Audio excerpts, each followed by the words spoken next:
Hey everyone, welcome back to the channel. Today I'm going to be attempting to answer the question, is this worth it?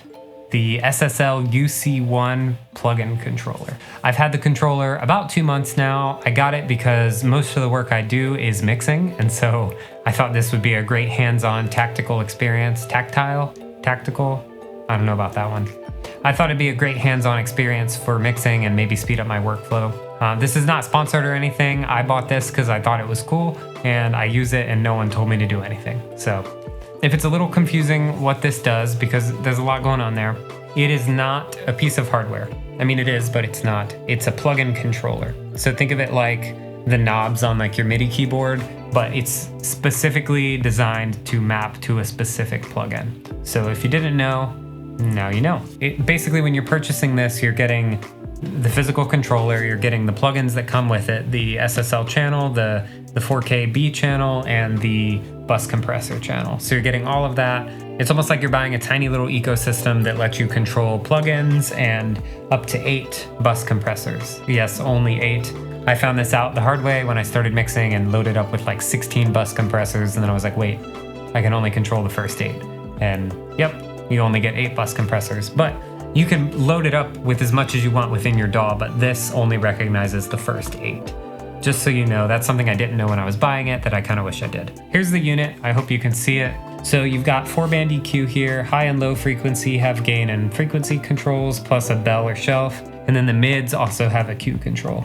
And then you have a button right here to toggle it on and off. And then you have the E button, which changes it from like a G channel strip to an E sound.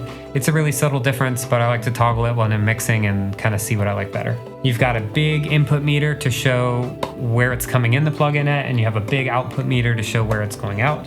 The middle section is for the bus compressor, and I'll show you how to control that in a little bit. When you go down here, this will let you select what channel the EQ, like the channel strip, is controlling, and this will let you select what compressor you're controlling.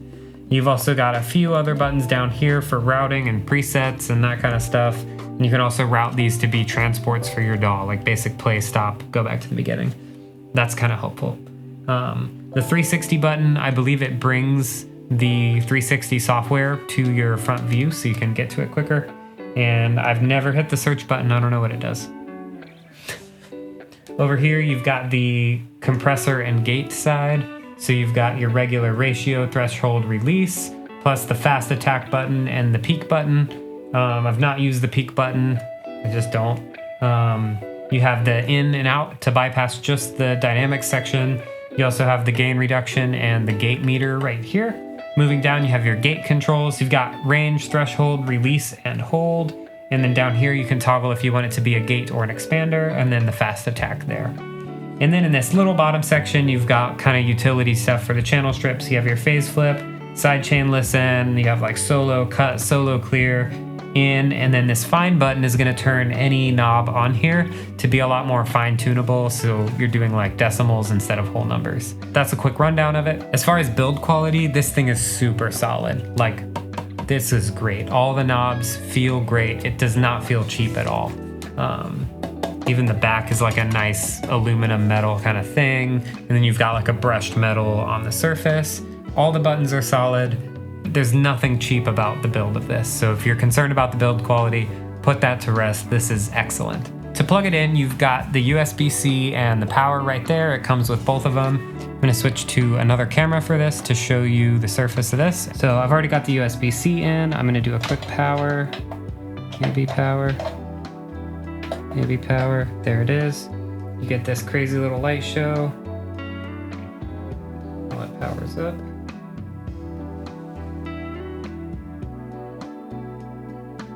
And it's up.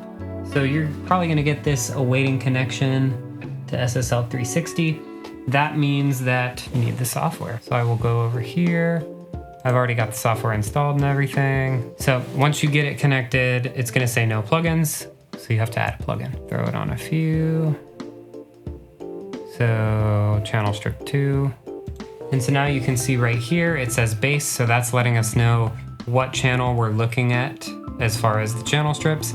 And this says stereo out, which is the bus compressor that we're using. Just for the sake of clarity, I'm gonna add another bus compressor on the drums. So now we can toggle between drums and stereo out. Okay, so we've got bass. We've got a bunch of electric guitar tellies. I like tellies, so we got a bunch of them. So you can toggle through, and whichever one you land on, all of these knobs are now controlling that one. If I start turning this, not only is the dot changing, but on the screen is also changing. Same thing with this. Whatever you want, it does it. You also get the lights to let you know where the knob is set. Toggle it right here.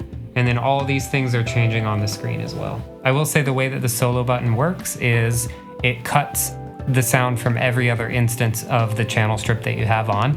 And so it's not actually soloing the channel as much as it is muting everything else. If you want to use this, you have to put a channel strip on every channel in your session. I didn't know this either when I bought it, and I was a little confused. I've got it on everything now.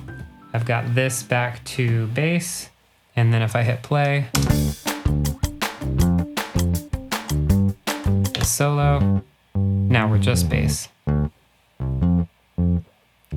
So let's add some low end.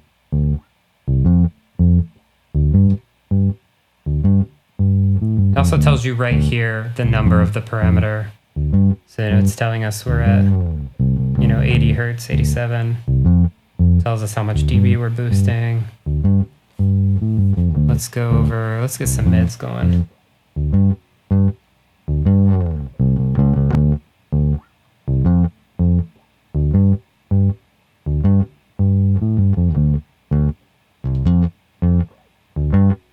Yeah. Okay. And then we'll compress a little bit with the threshold here. I've got ratio set 3:1, it looks like. Yeah, 3:1. Fast release. I mean, this video is not as much a how to use the SSL channel strip plugin, so I'm just showing you a little bit about how it corresponds to the plugin. Now you can see that all the changes we've been doing are reflected in the channel strip. Then if you go to a different channel, it's all back where it was, and toggle between, and you can see some parameters changing on these. It's a really nice workflow.